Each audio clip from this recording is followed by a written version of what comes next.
Welcome to One on One. I'm Steve Adubato. More importantly, I want to introduce my college classmate who's done awfully well, better than most, better than me, I know. Tom Toronto, president of Bergen County's United Way. How you doing, Tom? Very well, Steve. Good to see you. Let's talk the fact that you and your colleagues at the United Way are very involved in housing, particularly affordable housing. Two areas. One, as it relates to autism, people who are dealing with autism, and the other having to do with victims of domestic violence. Break it down for us. Sure. We do a broad range of affordable housing throughout pretty much the northern part of the state, Steve. But two of our projects, I think, are particularly noteworthy. One is in Ramsey, where we built for the first time with public financing, and only the second project of its type in the country, housing that was purpose-built for folks with autism. So special design considerations, hyperallergenic flooring, carpeting, a whole range of different kinds of thought and process in terms of that building. And it's now currently a home for 9 individuals, as you may know and probably well know. New Jersey, #1 in the nation in terms of the incidence of autism. So the cohort of young people who are going to require housing over time in New Jersey is pretty staggering.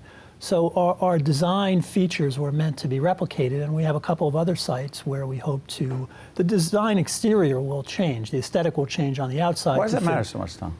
The design? The design, because what we've discovered is that, for example, we have one young man who lives in Ramsey who was not able to go outside without earphones on. So oral stimulation would be a trigger for him. Now that he lives in Ramsey, he takes his headphones off and he can live comfortably in his own home. Because, for example, the way the air conditioning or the HVAC system was designed, it's baffled, it's in the basement, it's special soundproofing.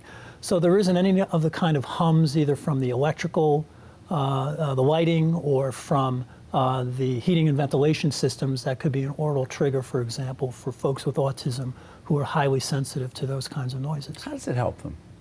How does it help them in terms of their development? Well, it helps them in terms of the fact that they're not preoccupied, in this particular example, by those kinds of ambient noises. They're very comfortable. The home is very spacious. The need for service, we have found in all the supportive housing that we've done, diminishes because people basically flourish. They develop their skills. They key off one another. So we have discovered that the support services which are provided by direct care providers actually diminish over time. You know, the other area, which is so interesting, not in a great way, but in an important way, victims of domestic violence, women who are suffering from domestic violence. You and your colleagues at the United Way have gotten into this. Talk about it.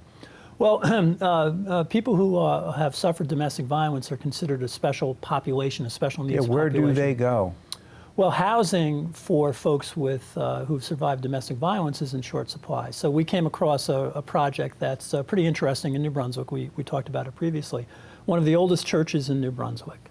A woman, about 20 years ago, a woman who was being battered, sought refuge in the church. The batterer followed her there and set the back of the church on fire. Fortunately, no one was hurt.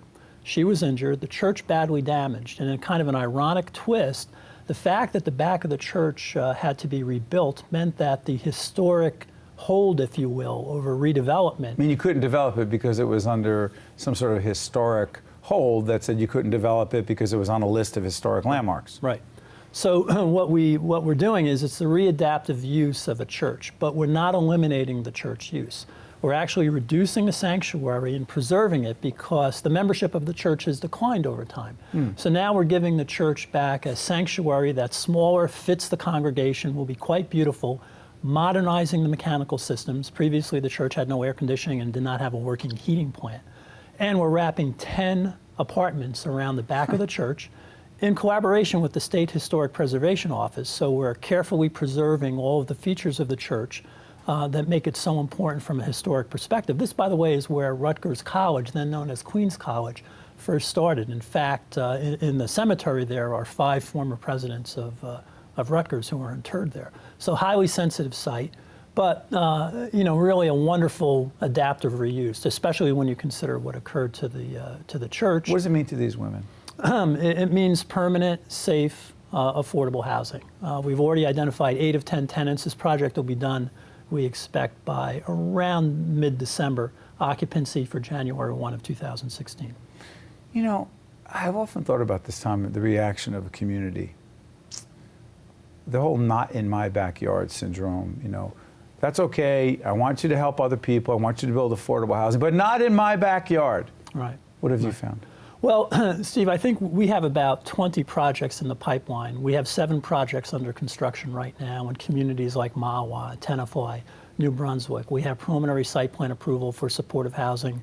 In fact, a replication of our model in Ramsey, the housing devoted to folks with autism in Colts Neck. When I mentioned earlier that autism is pretty prevalent in the state of New Jersey, it's not uncommon for us to go before a mayor and council to explore the possibility of a project and discover that a council member or a mayor has a child or a nephew or a niece who is developmentally disabled. When we go before a planning board, similarly, we often find that members of that planning board have a direct firsthand experience. How do they respond? They respond positively. We really No real pushback?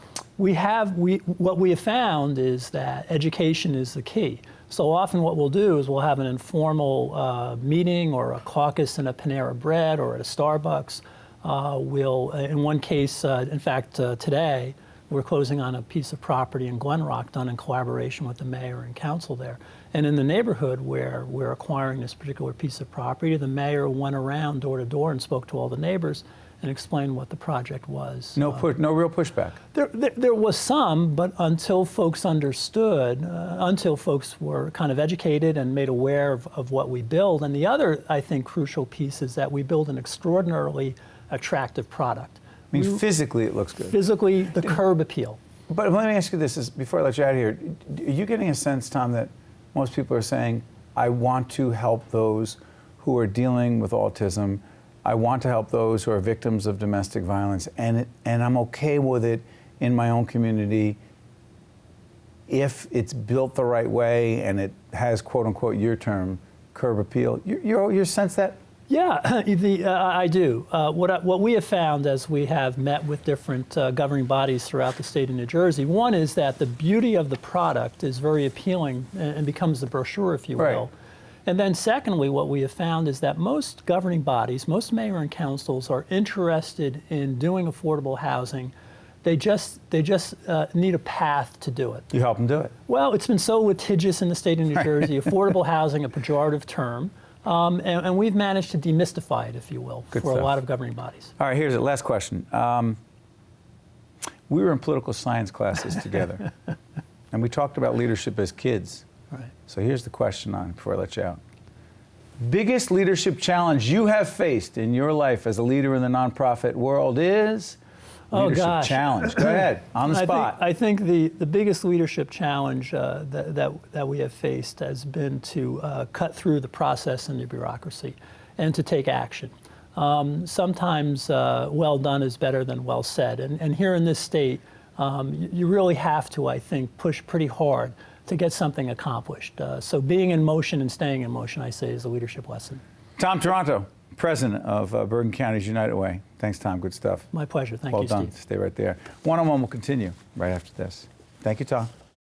One-on-One with Steve Adubato has been a production of the Caucus Educational Corporation, celebrating over 25 years of broadcast excellence. Funding for this edition of One-on-One with Steve Adubato has been provided by United Water, Investors Bank, New Jersey Sharing Network, Cone Resnick, ADP, United Airlines, and by Fedway Associates. Promotional support provided by NJ.com, Small News, Big News, True Jersey, and by the New Jersey Business and Industry Association. Transportation provided by Airbrook Limousine, serving the metropolitan New York, New Jersey area.